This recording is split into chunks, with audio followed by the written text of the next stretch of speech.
a very alarming example of just how extensive the U.S. interferes abroad. I am based in Thailand. Thailand has general elections coming up in May, and things are starting to heat up. And I want to direct your attention to this article that I found by Just Security. And it's got a logo of the U.S. Capitol, just to give you an idea of who we're dealing with. I'll get into that a little bit more in just a moment. But it's by Sirikan Chalun Seli. She is a Thai national, and the article that she wrote is titled "Shutout of Democracy Summit. Thailand Prepares for May Elections as Restrictive Laws Aim to Silence Youth Activists." She says, as world leaders gather for the Biden administration summit for democracy this week, it is imperative they turn their attention to Thailand, which pointedly was not invited to the summit. The timing is serendipitous.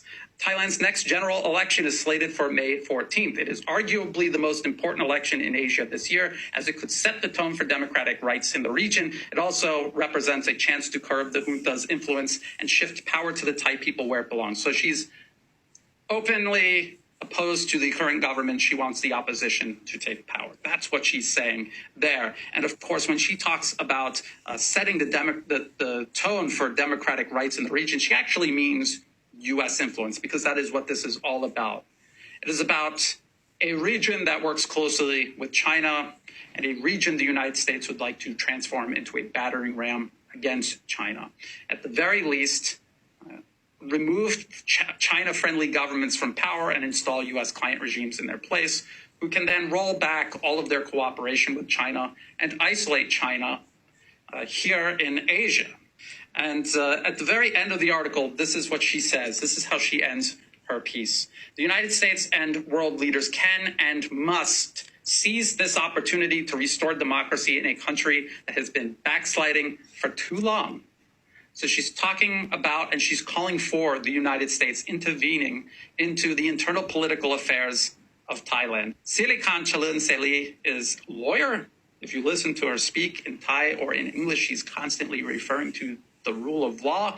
Surely she is aware of the UN Charter, its guarantee of political independence for all nations, and the prohibition against political interference in all forms. And yet she is calling for it, and calling the U.S. specifically to do this here in Thailand. Democracy is a process of self-determination. So there is no way for the U.S. to intervene, to interfere, or interrupt Thailand's internal political affairs without undermining the process of self-determination, not restoring it, not restoring democracy. If I told you Sirikan Chalun Seli co-founded an organization funded since the first year it existed up until now by the U.S. government, would you be surprised? Yes, indeed. Her organization, Thai Lawyers for Human Rights, it's been funded by the U.S. government since its inception in 2014. If you go to the National Endowment for Democracy's official website, their disclosure for Thailand 2014, this is archived. If you scroll down, you will see Thai Lawyers for Human Rights mentioned by name under the Union for Civil Liberty. Her organization, Thai Lawyers for Human Rights, not only provides free legal counsel for agitators participating in U.S.-backed sedition here in Thailand.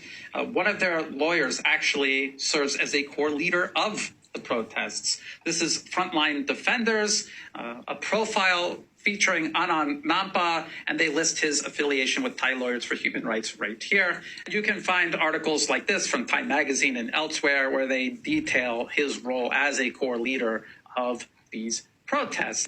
Thai Lawyers for Human Rights and a whole army of U.S. government-funded fronts are operating here in Thailand in an attempt to replicate the sort of regime change and capture that we saw in Ukraine in 2014 or in Taiwan in 2016 or all across the Arab world during the 2011 so-called Arab Spring. It is something that the United States has done repeatedly. It is something the U.S. media has reported on openly. A 2000 article from New York Times about how the U.S. government overthrew the government of Serbia.